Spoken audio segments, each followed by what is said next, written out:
نحمده ونستعينه ونستغفره ونعوذ بالله من شرور أنفسنا ومن سيئات أعمالنا من يهده الله فلا مضل له ومن يضلل فلا هادي له وأشهد أن لا إله إلا الله وحده لا شريك له وأشهد أن محمدا عبده ورسوله يا أيها الذين آمنوا اتقوا الله حق تقاته ولا تموتن إلا وأنتم مسلمون يا أيها الناس اتقوا ربكم الذي خلقكم من نفس واحدة وخلق منها زوجها وبث منهما رجالا كثيرا ونساء واتقوا الله الذي تساءلون به والأرحام إن الله كان عليكم رقيبا يا أيها الذين آمنوا اتقوا الله وقولوا قولا سديدا يصلح لكم أعمالكم ويغفر لكم ذنوبكم ومن يطع الله ورسوله فقد فاز فوزا عظيما أما بعد فإن خير الحديث كتاب الله وخير الهدي هدي محمد صلى الله عليه وسلم وشر الأمور محدثاتها وكل محدثة بدعة وكل بدعة ضلالة وكل ضلالة في النار أعوذ بالله السميع العليم من الشيطان الرجيم من همزه ونفخه ونفثه بسم الله الرحمن الرحيم يوم نقول لجهنم هل امتلأت فتقول هل من مزيد وأزلفت الجنة للمتقين غير بعيد هذا ما توعدون لكل أواب حفيظ من خشي الرحمن بالغيب وجاء بقلب منيب ادخلوها بسلام ذلك يوم الخلود وقال تعالى ولله على الناس حج البيت من استطاع إليه سبيلا ومن كفر فإن الله غني عن العالمين حضرت جمعہ اور پردہ خواتین اسلام اللہ رب العالمین کا شکر و احسان ہے کہ ہم اور آپ ایام ذی الحجہ سے قریب ہوتے جا رہے ہیں ذی القعدہ کے آخری ایام گزار رہے ہیں اس کے بعد ہم ذی الحجہ میں داخل ہو جائیں گے اور یقیناً ذی الحجہ کا یہ مہینہ اور اس کے بالخصوص اسٹارٹنگ کے 10 دن بڑے اہم ہوا کرتے ہیں اللہ رب العالمین نے سال بھر کے انہی ایام میں حج کا موسم رکھا ہے حج کا یہ فریضہ سال بھر کے کسی بھی دن میں اگر آدمی ادا کرنا چاہے ادا نہیں کر سکتا اس کا اگر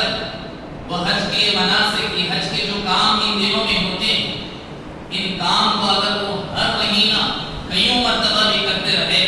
سال کے دوسرے دنوں میں اس کا وہ حج ادا نہیں ہوگا اس کی وہ عبادت قبول نہیں ہوگی یہ فریضہ حج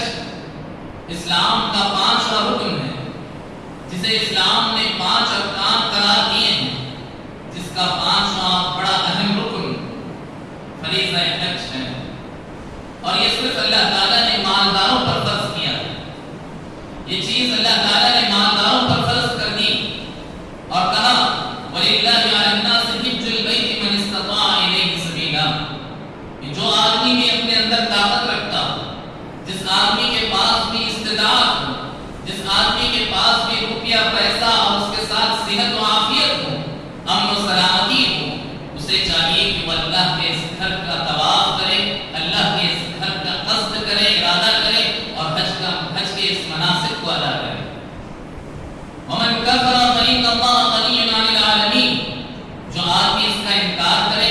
اللہ رب العالمین پوری طرح بے نیاز ہے اللہ رب العالمین کو تمہارے ان کاموں کی ضرورت نہیں ہے جو آدمی ناشکری کرے نافرمانی کرے پھر اللہ رب العالمین ان سے پوری طرح بے نیاز ہے یہ بات اللہ تعالیٰ نے بیان کی آخری اس آیت کریمہ میں اللہ تعالیٰ نے اسلام کے 5ویں رکن کی طرف انسانوں کو یعنی مومنین کو مسلمانوں کو دعوت دی کہ تمہیں حج کرنا چاہیے اور الحمدللہ دنیا کے کونے کونے سے اور یہاں سے بھی مسلمان حج کے لیے الحمدللہ پہنچ رہے ہیں پہنچ چکے ہیں اور بہت سارے تیاریاں کر چکے ہیں پہنچنے کی بس ہم اللہ رب العالمین سے یہی دعا کرتے ہیں کہ اللہ العالمین ان کے حج کو حج مقبول بنائے ان کے حج کو حج مقبول بنائے اللہ تعالیٰ انہیں صحت و عافیت کے ساتھ اللہ کی عبادت کرنے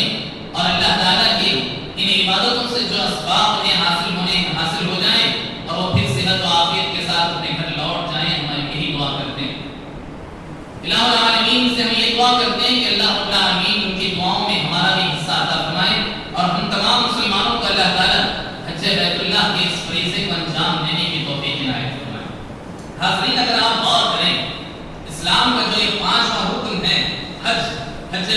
فرضیات یہ آپ دیکھیں ایمانداروں پر اللہ تعالیٰ نے فرض کیا.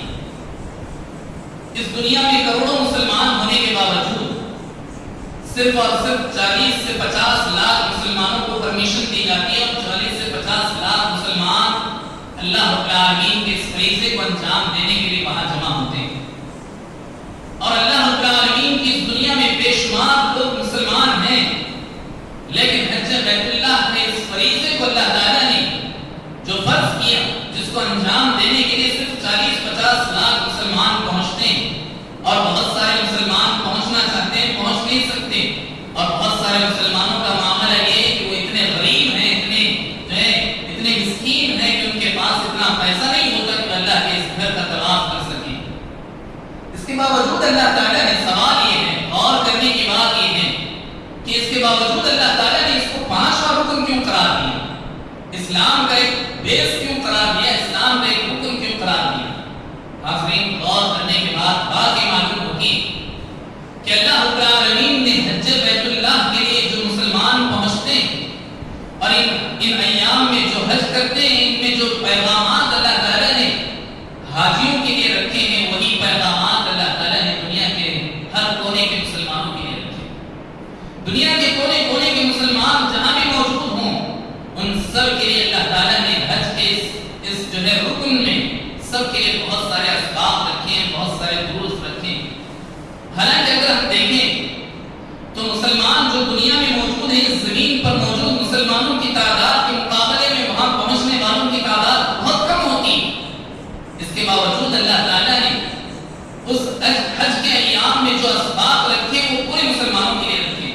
ایسا نہیں کہ صرف جو فریضہ حج ادا کر رہا ہے انہی کے لیے اللہ تعالیٰ نے وہ اسباب جو میسیجز رکھے ہوں، ایسی بات نہیں، بلکہ دنیا کے ہر کونے میں موجود مسلمانوں کے لیے اللہ تعالیٰ نے فریضہ حج میں جو میسیجز رکھے ہیں، جتنے میسیجز اللہ تعالیٰ نے حاجی کے لیے رکھے ہیں، اتنے ہی میسیجز اللہ تعالیٰ نے ہم سب کے لیے رکھے ہیں. دنیا کے کونے میں مسلمان جہاں بھی موجود ہوں، سب کے لیے اللہ تعالیٰ نے رکھے ہیں. حاضرین، آج کے خطبے میں انہی پیغامات کو ہم آپ کے سامنے رکھنے کی کوشش کریں گے. بہت سارے پیغامات ہو سکتے ہیں، اپنے وقت میں جتنے پیغامات میں آپ کے سامنے رکھ سکتا ہوں رکھنے کی کوشش کروں گا کہ اللہ تعالیٰ نے فریضہ حج میں جو پیغامات رکھے ہیں، جو میسیجز رکھے ہیں، جو اللہ تعالیٰ نے ہم اور آپ کے لیے اسباق رکھے ہیں، اسے جاننا اور اس پر عمل کرنا ہر ایک مسلمان کا فریضہ ہے. فریضہ حج تو صرف مسلمان جو مالدار ہیں ان پر فرض ہے، لیکن اس سے جو پیغامات حاصل ہونے والے ہیں، ہر ایک کلمہ کو جو اللہ کے نبی علیہ السلام کو نبی مانتا ہو اور اللہ رب العالمین کو اپنا رب مانتا ہو، ہر ایک مسلمان پر اللہ تعالیٰ نے فرض کر دیے جو پیغامات اللہ تعالیٰ نے فریضہ حج میں رکھے. حاضرین، فریضہ حج کے بہت سارے پیغامات ہیں. ان میں سے چند ایک پیغامات میں سب سے پہلا پیغام اور سب سے اہم پیغام اور سب سے بڑا پیغام یہ ہے کہ توحید پر ہماری زندگی ہو، ہمارا جینا اور ہمارا مرنا توحید پر ہو، توحید باری تعالیٰ پر ہو، شرک سے بیزاری ہو. یہی سب سے پہلا پیغام اور سب سے اہم پیغام اور سب سے بڑا پیغام دنیا کے ہر ایک مسلمان کے لیے. اور اسی پیغام میں آپ دیکھیں گے بہت سارے لوگ مسلمان غلطی کرتے ہیں اور غافل ہیں. جب انہیں بتایا جاتا ہے پھر بھی اس کے باوجود اس میں غلطی کرتے ہیں، اس میں جو ہے بیزاری کا اظہار کرتے ہیں اور اپنے آپ کو شرک سے بیزاری کا اظہار کرنے میں بہت دور نظر آتے ہیں. یعنی شرک سے دور ہونا انہیں پسند نہیں ہے. حاضرین، یہ بہت بڑا پیغام ہے اور سب سے بڑا پیغام ہے. کیوں؟ اس لیے کہ آپ فریضہ حج میں دیکھیں، ایک حاجی جب فریضہ حج کے لیے پہنچتا ہے وہ اللہ رب العالمین کے اس جو ہے نعرے کو بلند کرتا ہے جو اللہ کے نبی علیہ السلام نے سکھایا، لبیک اللہم لبیک لبیک لا شریک لک لبیک ان الحمد والنعمت لک والملک لا شریک لک. یعنی بندہ اللہ رب العالمین سے کہتا ہے کہ میں حاضر ہوں، میں حاضر ہوں، لبیک اللہم لبیک لبیک لا شریک لک لبیک. اے اللہ، میں حاضر ہوں اس بات کی گواہی دینے کے لیے کہ تیرے سوا کوئی معبود نہیں، تیرے ساتھ اور کوئی شریک نہیں، تیرے علاوہ کوئی اور جس کے ساتھ شرک کیا جائے ایسی کوئی معبود نہیں ہے. اللہ رب العالمین سے بندہ یہ کہتا ہے ان الحمد والنعمت، اے اللہ ہم تیرے ہی لیے ہیں، نعمتیں تو ہی دیتا ہے، لک الملک یہ پوری کی پوری بادشاہت تیرے لیے ہے، لا شریک لک، تیرے علاوہ کوئی شریک نہیں ہے۔ ایک بندہ، ایک حاجی اپنا تلبیہ، اپنا نعرہ، اپنے قدم قدم پر یہ نعرہ کہتے ہوئے جو ہے اپنی مناسک حج کو انجام دیتا ہے۔ تو حاضرین، سب سے پہلا پیغام پوری دنیا کے لیے یہی کہ وہ توحید پر جئیں اور توحید پر مریں۔ اس لیے کہ اللہ رب العالمین نے حضرت ابراہیم علیہ السلام کو جب اس جگہ کی طرف بتایا کہ یہ جگہ اللہ رب العالمین کا گھر بننا ہے، تو اللہ تعالیٰ نے کہا بھائی بوأنا لإبراہیم مکان البیت الا تشرک بی شیئا۔ ابراہیم علیہ السلام کی اس گھڑی کو یاد کرو جس گھڑی میں ابراہیم سے ہم نے کہا تھا کہ یہاں اللہ رب العالمین کا گھر تعمیر ہونا ہے، جس کی ایک ایک اینٹ توحید پر رکھی جائے گی، شرک سے بیزاری کا اظہار کیا جائے گا۔ یہ توحید والوں کا قبلہ ہوگا، یہاں صرف اللہ کی توحید بیان کی جائے گی، یہاں پوری طرح شرک سے بیزاری کا اظہار کیا جائے گا۔ اللہ رب العالمین نے پہلے ہی دن کہہ دیا جب ریگستان تھا، جہاں نہ کوئی جانور، نہ جو ہے پانی کا نام نشان، نہ کوئی انسان وہاں بستا تھا، ایسی جگہ میں اللہ تعالیٰ نے حضرت ابراہیم علیہ السلام کے لیے سب سے پہلی کنڈیشن یہ دی، اللہ تشرک بی شیئا۔ اے نبی ابراہیم، تم ہمارا گھر تعمیر کرنے جا رہے ہو، اس گھر کو تعمیر کرتے ہوئے اس کی ایک ایک اینٹ توحید پر رکھی۔ اللہ رب العالمین کے حکم سے حضرت ابراہیم علیہ السلام نے اس خانہ کعبہ کی تعمیر کی۔ تو اللہ رب العالمین نے کہا اللہ تشرک بی شیئا وطہر بیتی للطائفین والقائمین والرکع السجود۔ یہاں آنے والے، یہاں قیام کرنے والے، یہاں رکوع اور سجدہ کرنے والوں کے لیے آپ اس گھر کو پاک رکھیے۔ کس بات سے؟ پوری طرح شرک سے بھی پاک رکھیے، پوری طرح گندگیوں سے بھی پاک رکھیے۔ حضرت ابراہیم علیہ السلام کو اللہ تعالیٰ نے یہ حکم دیا۔ اور خود اللہ کے نبی علیہ السلام، آپ دیکھیں مکہ کی زندگی میں اللہ کے نبی علیہ السلام نے برداشت کیا کہ خانہ کعبہ میں 360 بت رکھے گئے تھے، لیکن جب یہاں سے اللہ کے نبی علیہ السلام نے ہجرت کی اور اللہ رب العالمین کی توفیق سے صرف 8 سال کے اندر اتنا مسلمانوں کی طاقت بڑھ گئی کہ وہ مکہ کے مشرکین پر قابو پا لیا۔ مکہ کے مشرکین پر انہوں نے اپنا کنٹرول حاصل کر لیا مسلمانوں۔ اور سن 8 ہجری میں اللہ کے نبی علیہ السلام نے جب مکہ فتح کیا، مکہ فتح کرتے ہی سب سے پہلا کام کیا کیا اللہ کے نبی علیہ السلام نے؟ اس پر غور کریں۔ سب سے پہلا کام اللہ کے نبی علیہ السلام نے کیا کیا کہ خانہ کعبہ کی چابی مانگ لی، اور اس کے بعد خانہ کعبہ کو کھولنے کے بعد جو اس میں موجود 360 بت، جو ہر ایک قبیلے کا الگ الگ ایک ایک بت ہوا کرتا، اللہ کے نبی علیہ السلام نے سب سے پہلے ان بتوں کو ختم کر دیا، ان بتوں کو گرا دیا، ان بتوں کو توڑ دیا اور کہا جاء الحق وزهق الباطل، حق آ گیا اور باطل ختم ہو گیا، اور اس سے ختم ہونا ہی تھا۔ اللہ رب العالمین کے حکم سے اس سے سب کچھ ہے خارج کر دیا۔ سب سے پہلے توحید والوں کے لیے اللہ کے نبی علیہ السلام نے اس گھر کو پاک کر دیا۔ اسی لیے آپ دیکھتے ہیں کہ ایک حاجی جب جو ہے خانہ کعبہ کا طواف کرتا ہے، یہاں بھی جو دعائیں اسے سکھلائی گئی ہیں، اور اسی طرح صفا اور مروہ پر جب جو ہے سعی کرتا ہے، وہاں بھی آپ دیکھیں سب سے زیادہ، سب سے اہم پیغام جو دیا جاتا ہے وہ توحید کا پیغام۔ اسی لیے اگر ایک حاجی توحید کے اس پیغام کو حاصل نہ کرے، حج میں فریضہ حج میں اتنے لاکھوں روپے خرچ کر کے زندگی میں جاتا ہے انسان، ایک مومن، ایک مسلمان اگر وہاں پہنچ کر توحید کے اس پیغام کو حاصل نہ کرے تو اس کا حج مقبول نہیں ہو سکتا۔ اس کے حج کی سب سے بڑی غلطی یہ ہے کہ اس نے شرک پر اپنے آپ کو باقی رکھا، شرک پر اپنے آپ کو جو ہے باقی رکھ کر واپس آئے تو اس کا حج نہیں ہو سکتا۔ اس لیے آپ دیکھیں صفا اور مروہ پر جب آدمی سعی کرتا ہے، صفا کی پہاڑی پر کھڑے ہوتا ہے، مروہ کی پہاڑی پر کھڑے ہوتا ہے، وہاں جو دعا سکھلائی گئی وہ یہی لا الہ الا اللہ وحدہ لا شریک لہ لہ الملک و لہ الحمد وہو علی کل شیء قدیر، کہ اللہ رب العالمین کی توحید بیان کرنے کا حکم دیا گیا، اس کے ساتھ کوئی شریک نہیں ہے، اس کا اعلان کرنے کا حکم دیا گیا۔ لہ الملک و لہ الحمد، اسی کے لیے بادشاہت ہے، اسی کے لیے حمد ہے، ہر طرح کی بگڑی بنانے والی ذات اللہ تعالیٰ کی ہے، اس بات کا نعرہ لگانے کا حکم دیا گیا۔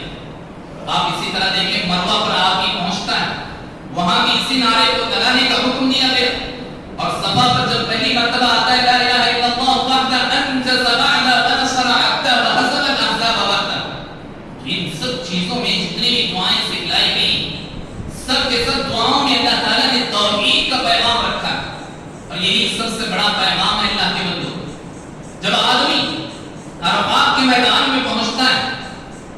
حاجی عرفہ کے میدان میں پہنچتا ہے،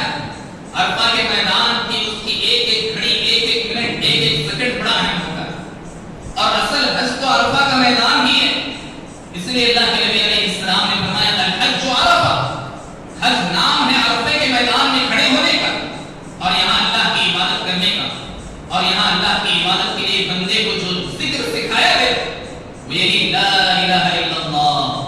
کہ اللہ کے علاوہ کوئی معبود نہیں، کسی بھی طرح سے کوئی کارساز نہیں ہو سکتا، پوری طرح اپنے دل کو پاک کرنے کا حکم دیا گیا، اپنے دلوں کو ہر قسم کی بدعات و خرافات سے پاک کرنے کا حکم دیا گیا۔ لیکن آپ دیکھیں گے جتنے مسلمان وہاں پہنچتے ہیں ان میں بہت سارے ایسے مسلمان ہیں ہندوستان، پاکستان، دوسرے جو ہے اور ممالک کے بہت سارے ایسے مسلمان ہیں جو شرک کی آلودگی کو اپنے دل میں رکھ کر وہاں پہنچتے ہیں اور اس کا معنی ہی نہیں سمجھتے کہ آخر اللہ تعالیٰ ان ذکر کو کیوں یہاں جو ہے مقرر کیا۔ آپ دیکھیں کچھ سال پہلے انگریزی اخبار میں ایک آرٹیکل آیا ہوا تھا جس میں ایک غیر مسلم لکھتا ہے مسلمانوں کے پاس، بہت سارے مسلمانوں کے پاس اس کا اپنی تھنکنگ ہے، وہ یہ کہتا ہے کہ بہت سارے مسلمانوں کے پاس خانہ کعبہ سے زیادہ کشمیر کے درگاہ کی اہمیت زیادہ ہے، اس لیے کہ ایک مسلمان وہاں پہنچنے کے بعد بیمار ہوتا ہے، اور آپ جانتے ہیں کہ اکثر مسلمان اللہ رب العالمین سب کو صحت و عافیت کے ساتھ رکھے، مکہ یا مدینہ پہنچنے کے بعد کسی نہ کسی طرح سے وہ جو ہے کوئی نہ کوئی چھوٹی موٹی بیماری میں عام طور پر مبتلا ہوتے نظر آتے ہیں۔ وہاں کی کلائمیٹ کی وجہ سے، وہاں کے آب و ہوا کی وجہ سے ایسا ہوتا ہے۔ ایک مسلمان وہاں پہنچنے کے بعد خانہ کعبہ کی دیواروں کو پکڑتا ہوا چلتا ہے اور ایک فون پر اپنے کسی گھر والے سے کہتا ہے کہ میں یہاں بیمار ہوں، لہٰذا تم جو ہے اجمیر کے فلاں خواجہ کے جو ہے دربار میں پہنچو اور وہاں ایک چادر چڑھا، اس لیے کہ میں یہاں بیمار ہوں۔ اللہ کے اس بندے کو یہ بات نہیں معلوم کہ اللہ رب العالمین اسے اس گھر پر بلایا ہے اس لیے کہ اس کے دل کو شرک سے پاک کر سکے، اس کے دل کو شرک سے آلودگی سے ختم کر سکے۔ وہ بندہ اللہ رب العالمین کے اس گھر پر پہنچا ہے جہاں ہر قدم، ہر منٹ، ہر سیکنڈ اللہ رب العالمین اس کی دعاؤں کو سنتا ہے۔ اس کے باوجود وہ خواجہ کے دربار میں اپنی دعائیں سنانے کے لیے کسی کو بھیجتا ہے۔ تو حاضرین، آپ اندازہ نہیں کر سکتے کتنے مسلمان ایسے ہیں جو شرک کی آلودگی کو باقی رکھ کر حج سے واپس آتے ہیں، سب سے پہلے اپنے درگاہوں پر جاتے ہیں، اپنے مزاروں پر جاتے ہیں اور وہاں اپنے بکرے جو ہے چڑھاتے ہیں، اپنے بکروں کی جو ہے قربانیاں دیتے ہیں، یہ کہہ کر کے ہم جو ہے آسانی کے ساتھ حج کر کے واپس پلٹیں۔ نعوذ باللہ من ذلک، اللہ کی قسم ایسے لوگوں کا حج مقبول نہیں ہو سکتا، حج مقبول نہیں ہو سکتا۔ تو حاضرین، سب سے بڑا پیغام اور سب سے اہم پیغام چونکہ تھا، اس لیے میں نے اس میں زیادہ وقت لگاتے ہوئے آپ کے سامنے رکھنے کی کوشش کی کہ دنیا کے ہر ایک مسلمان کے لیے اللہ تعالیٰ کا یہ پیغام ہے کہ توحید ہی اللہ رب العالمین اسی میں نجات رکھا ہے اور اس کے علاوہ کسی میں نجات نہیں۔ اس لیے اللہ کے نبی علیہ السلام نے فرمایا کہ ایک بندہ اگر اللہ رب العالمین کے حضور اس حالت میں پہنچے کہ گناہوں کے اس کے پاس ڈھیر ہوں، انبار ہوں، گناہوں کے پہاڑ اس کے پاس موجود ہوں، لیکن اگر اس کے ساتھ شرک نہیں ہے تو اللہ رب العالمین چاہے تو معاف کر دے گا، یا کم از کم اسے سزا دینے کے بعد اللہ رب العالمین نے اس کے لیے جنت فکس کر دی ہے۔ لیکن ایک شرک پر مرنے والا شخص چاہے زندگی میں کتنے ہی حج کیوں نہ کیا ہو، کتنے ہی لوگوں کی اس نے ہیلپ کیوں نہ کی ہو، کتنے ہی نیکیوں کے پہاڑ اس نے جمع کیوں نہ کر لیے ہوں، لیکن ساتھ ہی ساتھ اگر وہ شرک کے ساتھ مرتا ہے اللہ رب العالمین نے حرام کر دیا اور کہا اللہ رب العالمین نے حرام کرتے ہوئے اپنے اوپر کہا میں اس شخص کو جنت کو حرام کر دیتا ہوں، اس شخص پر جنت حرام ہے اور جنت اس پر حرام ہے جو شخص اللہ رب العالمین کے ساتھ دوسروں کو پکار کر کے، دوسروں کو اپنا اولیاء سمجھ کر کے، دوسروں کو اپنی پریشانیوں کا حل سنا کر کے سمجھتا ہے کہ یہی سب کچھ کرنے والا ہے یا یہ بھی کچھ نہ کچھ ہمارا جو ہے ساتھ دینے والے ہیں سمجھتے ہیں، تو پھر ایسے لوگ نجات پانے والے نہیں ہیں۔ یہی توحید کا سب سے بڑا پیغام ہے حاضرین۔ دوسرا پیغام جو حج سے ہمیں ملتا ہے ان میں سے ایک پیغام یہ ہے کہ حج کے یہ ایام، حج کے یہ دن، حج کے یہ گھڑیاں ہم اور آپ کو برابری کا تصور دیتے ہیں، ایکوالٹی، یعنی مسلمانوں میں آپس میں ایک دوسرے کے ساتھ احترام کے ساتھ ہونا چاہیے اور آدمی ایک دوسرے کی برابری کے ساتھ چلنا چاہیے۔ مسلمان ہونے کے ناطے ہم ایک سب کے سب جو ہے آپس میں بھائی ہیں، مسلمان ہونے کے ناطے ہم سب کے سب ایک دوسرے کے برابر ہیں۔ یقیناً اس دنیا میں اللہ رب العالمین نے ایک دوسرے کے لیے امتحان بنایا، ایک دوسرے کے لیے اللہ رب العالمین نے امتحان بنایا۔ میں آپ کے لیے امتحان ہوں، آپ میرے لیے امتحان ہیں۔ اللہ رب العالمین نے اس دنیا میں کسی کو مالدار بنایا تو کسی کو غریب بنایا، کسی کو کالا بنایا تو کسی کو گورا بنایا، کسی کو طاقتور بنایا تو کسی کو کمزور بنایا، کسی کو صحت و عافیت کی دولت دی تو کسی کو اللہ رب العالمین نے بیماریاں عطا کی۔ یہ سب کچھ اللہ رب العالمین کے حکم سے ہے، اللہ رب العالمین کی لکھی ہوئی تقدیر سے ہے۔ لیکن اس کے باوجود حج کا پیغام یہ پیغام ہے۔ اللہ رب العالمین نے کہا یا ایھا الناس انا خلقناکم من ذکر و انثی وجعلناکم شعوبا وقبائل لتعارفوا۔ اے ایمان والو، ہم نے تمہیں ایک دوسرے کے درمیان جو فرق بتایا ہے یہ صرف تمہیں پہچاننے کے لیے ہے۔ خاندان کا نام تم ایک رکھ لیتے ہو، اپنا ایک نام رکھ لیتے ہو، اپنی ایک پہچان بنا لیتے ہو، یہ سب کچھ تمہیں آپس میں ایک دوسرے سے انٹروڈکشن کرانے کے لیے ہے، ورنہ سب کے سب مسلمان ایک ہیں۔ یہ بھی تمہارے لیے سب سے بڑا سبق ہے۔ اور حج کے ایام میں اللہ رب العالمین نے پیغام رکھا، یہی وجہ ہے کہ آپ دیکھیں کہ ایک مالدار بھی، ایک غریب بھی، ایک جو ہے کالا بھی، ایک گورا بھی، ایک جو ہے ایک صحت و عافیت سے پایا جانے والا آدمی بھی، ایک جو ہے بیمار آدمی بھی، ہر طرح کے آدمی، بادشاہ بھی، غلام بھی، ہر ایک آدمی ایک ہی ڈریس میں آپ کو نظر آتے ہیں۔ یہ بھی پیغام اسلام ہم اور آپ کو دیتا ہے کہ اس دنیا میں صرف آپ کی پہچان کے لیے ہم نے یہ سب کچھ رکھے ہیں، ورنہ حقیقت یہ ہے کہ اسلام تمہارے درمیان برابری کرنا چاہتا ہے، تمہارے درمیان اخوت کو رکھنا چاہتا ہے۔ یہ بہت بڑا پیغام ہے جسے ہمیں سمجھنے کی ضرورت ہے، اور آپس میں ایک دوسرے کے درمیان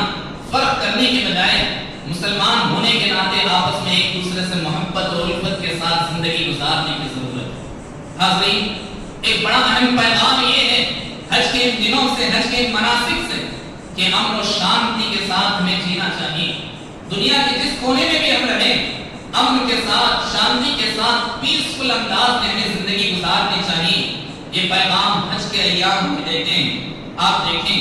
10 کلومیٹر کے اندر، 10 سے 15 کلومیٹر کے اندر تقریباً 50 سے 60 لاکھ لوگ موجود ہوتے ہیں جو ایک ہی زمین پر ہوتے ہیں اور صرف 10-15 کلومیٹر کے اندر ہوتے ہیں۔ اس کے باوجود پوری طرح امن و شانتی کے ساتھ آدمی چلتا ہے، امن و شانتی کے ساتھ آدمی اپنے ایام کو گزارتا ہے۔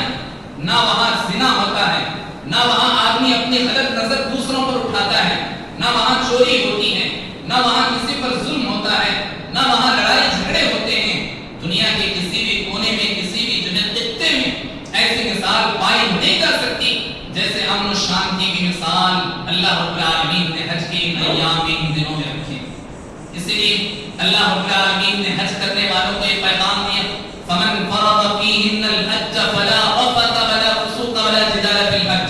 جو آدمی بھی حج کے ایام میں موجود ہے، حج کے احرام میں موجود ہے، اسے چاہیے کہ وہ کسی بھی طرح کی غلطی نہ کرے، گناہ کو نہ کرے، اور جو ہے یعنی غلطیوں کو نہ کرے، اور ہر قسم کے ظلم سے، جدال سے، جھگڑے سے اپنے آپ کو دور رکھے، تبھی اس کا حج مقبول ہے۔ یہ اسلام نے تعلیم دی۔ تو حاضرین، ایک بڑا پیغام یہ ہے کہ ہم دنیا کے جس کونے میں بھی رہیں، اللہ رب العالمین کے سامنے ہمیں کھڑے ہونا ہے، حساب دینا ہے، تو اسی لیے ہمیں امن و شانتی کے ساتھ زندگی گزارنی چاہیے۔ حاضرین، اسی طرح ایک بہت بڑا اہم پیغام یہ ہے حج کے ان ایام سے، حج کے ان مناسک سے جو ہمیں بڑا سبق ملتا ہے وہ یہ کہ ایک مسلمان کی عزت، ایک مسلمان کے مال کی احترام، ایک مسلمان کی آبرو کا احترام ہر ایک مسلمان کے دل میں ہونا چاہیے۔ ایک مسلمان کی عزت، مال اور اس کی دولت اور اس کے جو ہے کسی بھی طرح سے دوسرے کے ساتھ غدر نہیں ہونی چاہیے، دوسرے کے ساتھ جو ہے دھوکہ نہیں ہونا چاہیے۔ یہ اسلام ہم اور آپ کو حج کے ان ایام سے پیغام دیتا ہے۔ اللہ کے نبی علیہ السلام ایک مرتبہ کعبۃ اللہ کے سامنے کھڑے ہوئے، حضرت انس بن مالک رضی اللہ عنہ راوی ہیں، کہتے ہیں کہ اللہ کے نبی علیہ السلام نے کعبے کو دیکھا اور کہا ما اعظمک وما اعظم حرمتک وما اعظم وللمؤمن عند اللہ اعظم حرمتا منک۔ اللہ کے نبی علیہ السلام نے فرمایا، اے کعبہ، تیری عظمت بڑی اونچی ہے، تو بڑا محترم ہے، اور اللہ رب العالمین نے تجھے احترام کے قابل بنایا، تیرا احترام کرتا ہے، تجھے عزت کی نگاہوں سے دیکھتا ہے۔ وما اعظم حرمتک، اور اللہ رب العالمین نے تیرے احترام کو بہت اونچا کیا، بہت بلند کیا۔ وللمؤمن اعظم حرمۃ عند اللہ منک، لیکن اللہ رب العالمین نے ایک مومن کی عزت و احترام کو تیرے اس گھر کے احترام سے بھی بڑا عظمت والا بنایا۔ حاضرین، اس پر غور کرنے کی ضرورت ہے۔ اسی پر میں اپنی بات ختم کروں گا، لیکن یہ بات یاد رکھنا چاہیے اللہ کے نبی علیہ السلام کیا فرما رہے ہیں۔ اللہ کے نبی علیہ السلام فرما رہے ہیں جتنی تم کعبۃ اللہ کی عزت و احترام کی نگاہ سے جتنا تم دیکھتے ہو، ایک مسلمان کی عزت و احترام اس سے کہیں زیادہ اہم ہے، اس سے کہیں زیادہ امپورٹنٹ جو ہے تمہارے نظروں میں ایک مسلمان کی عزت و احترام ہونا چاہیے، اس کا مال ہونا چاہیے، اس کی آبرو ہونی چاہیے، اس کا احترام تمہارے دلوں میں ہونا چاہیے۔ یہ اللہ کے نبی علیہ السلام نے ذکر کیا۔ یعنی یہ کہ ہم کسی مسلمان کو دھوکہ دے رہے ہیں تو ہم کعبۃ اللہ کی عظمت سے بڑھ کر جو ہے مسلمان کی عظمت کو ہم جو ہے ختم کر رہے ہیں، اپنی زندگی میں ہم اس سے بڑا گناہ کر رہے ہیں۔ اس لیے اپنے مسلمان بھائیوں کے ساتھ احترام کے ساتھ ہمیں پیش آنا چاہیے۔ یہ سبق اللہ کے نبی علیہ السلام نے کعبۃ اللہ کے ذریعے مراد کو دی۔ حاضرین، ایک بڑا اہم سبق یہ کہ اللہ کے نبی علیہ السلام نے احادیث میں بھی ذکر کیا، اور خود ہم جو ہے دیکھتے ہیں کہ میدان عرفات میں جب مسلمان جمع ہوتے ہیں، لاکھوں مسلمانوں پر ڈھٹا مارتا ہوا سمندر ہم اور آپ کو ایک بڑے اہم پیغام کی طرف لے جاتا ہے۔ دنیا کے ہر مسلمان کو اس سے عبرت دیتا ہے، دنیا کا ہر مسلمان اس سے عبرت حاصل کرنا چاہیے، اس سے میسج حاصل کرنا چاہیے، اس سے سبق حاصل کرنا چاہیے یہ کہ اللہ رب العالمین ایک مسلمان کو جو حاجی وہاں موجود ہے صرف 2 کپڑوں میں لپٹا ہوا ہے۔ مرد حضرات صرف اور صرف آپ کو 2 سفید کپڑوں میں ملبوس نظر آتے ہیں، گویا ہر ایک حاجی کو یہ لباس اور یہ ڈریس اسے پیغام دے رہا ہے، اسے خاموش انداز میں میسج دے رہا ہے۔ آج تم 2 کپڑوں میں لپٹے ہوئے ہو اور یہاں کھڑے ہوئے ہو اللہ کے دربار میں، ایک وقت آئے گا کہ 3 کپڑوں میں لپٹے جاؤ گے اور یہی تمہارا ڈریس ہوگا اور یہی تمہارا کفن بنا دیا جائے گا اور تمہیں جو ہے قبر میں سلا دیا جائے گا۔ اس لیے ہر بادشاہ کو، ہر غلام کو، ہر امیر کو، ہر غریب کو یہ پیغام دے رہا ہے، بالخصوص حاجیوں کو اور پورے دنیا میں موجود مسلمانوں کو یہی پیغام دیا جا رہا ہے کہ لوگوں، دنیا کی اتنی ہی تمہارے اندر حس ہونی چاہیے، اتنی ہی چاہت ہونی چاہیے جتنا دنیا تمہارے لیے ضرورت ہو۔ دنیا ضرورت سے زیادہ اگر تم حفظ کرنے کی کوشش کرو گے، یقیناً تم ذلیل کر دیے جاؤ گے، تم جو ہے بے سکون بے اطمینان کی زندگی گزارو گے۔ تمہیں چاہیے کہ تم آخرت کو اصل اپنا مرجع بناؤ، آخرت کی زندگی ہی تمہارے لیے اصل زندگی ہے، یہ تمہیں سوچنا چاہیے، تمہیں وچار کرنا چاہیے، تمہیں جو ہے لمحات سوچنے کے لیے دیے جا رہے ہیں۔ ہر ایک مسلمان دنیا کی کسی بھی کونے میں موجود ہو، کسی بھی ڈریس میں ہو، کسی بھی گاڑی میں بیٹھا ہوا ہو، عرفات کے اس میدان کے اس منظر کو دیکھ کر اپنی موت کو یاد کرنے کا پیغام اللہ کے نبی علیہ السلام نے ہم اور آپ کو دیا۔ بس اللہ رب العالمین سے ہم یہی دعا کرتے ہیں کہ الہ العالمین حج کے جو پیغامات مسلمان کو سمجھنے چاہیے اور بالخصوص جو حاجی وہاں موجود ہیں انہیں ان پیغامات کو حاصل کرنے، ان سے عبرت حاصل کرنے اور حقیقت میں اللہ رب العالمین کی سچی عبادت کر کے واپس لوٹنے کی اللہ رب العالمین توفیق عطا فرمائے۔ جو بھی حاجی حضرات ہمارے یہاں اس علاقے سے، ہمارے اس مسجد کی مصلیوں میں سے بھی اور دنیا کے جس کونے سے بھی مسلمان حج کے لیے پہنچ رہے ہیں، اللہ رب العالمین انہیں ان کے حج کو حج مقبول بنائے، ان کے حج کو حج مقبول بنائے۔ اللہ تعالیٰ انہیں صحت و عافیت کے ساتھ رکھے، صحت و عافیت کے ساتھ اللہ رب العالمین انہیں امن و شانتی کے ساتھ، سلامتی کے ساتھ ان کے گھر واپس لوٹائیں، آمین۔ اور اسی طرح اللہ رب العالمین ہم تمام مسلمانوں میں جو بھی بیمار ہیں اور بالخصوص دمام میں جو ایک حادثہ ہوا جس کا آپ سب کو علم ہے، بہت ہی بھیانک حادثہ جس میں ایک فیملی پوری کی پوری متاثر ہوئی، جس میں ایک لڑکا بھی اللہ رب العالمین سے پیارا ہو گیا۔ ہم اللہ رب العالمین سے یہی دعا کرتے ہیں الہ العالمین انہیں جلد سے جلد شفا عطا فرمائیں، صحیح توحید کی عظمت کو اللہ رب العالمین ان کے دل میں بٹھا دیں، صحیح توحید کو سمجھنے اور اس پر باقی زندگی کو اللہ رب العالمین انہیں گزارنے کی توفیق عطا فرمائیں۔ اسی طرح جہاں بھی مسلمان پریشان حال ہیں اللہ تعالیٰ ان کی پریشانیوں کو ختم فرمائے، جہاں بھی بیمار ہیں، گھروں میں بیمار ہیں، ہاسپٹلوں میں ایڈمٹ ہیں، اللہ تعالیٰ انہیں شفا عطا فرمائے، انہیں جو دوائیں دی جا رہی ہیں اللہ تعالیٰ ان کی دواؤں میں اثر عطا فرمائے۔ اللہ رب العالمین جہاں بھی جو بھی مسلمان بے روزگار ہیں انہیں روزی روٹی کے ذرائع اللہ رب العالمین عطا فرمائے، حلال روزی اللہ رب العالمین ہم سب کو نصیب فرمائے، حرام روزی سے اللہ تعالیٰ ہماری حفاظت فرمائے۔ اللہ تعالیٰ ہم مسلمانوں کو جب تک اس دنیا میں رکھے اسلام اور ایمان پر قائم و دائم رکھے. جب ہمارا آخری خاتمہ ہو تو خاتمہ بالخیر عطا فرمائے. امین. اقول قولی هذا واستغفر الله لي ولكم ولسائر المسلمين فاستغفروه انه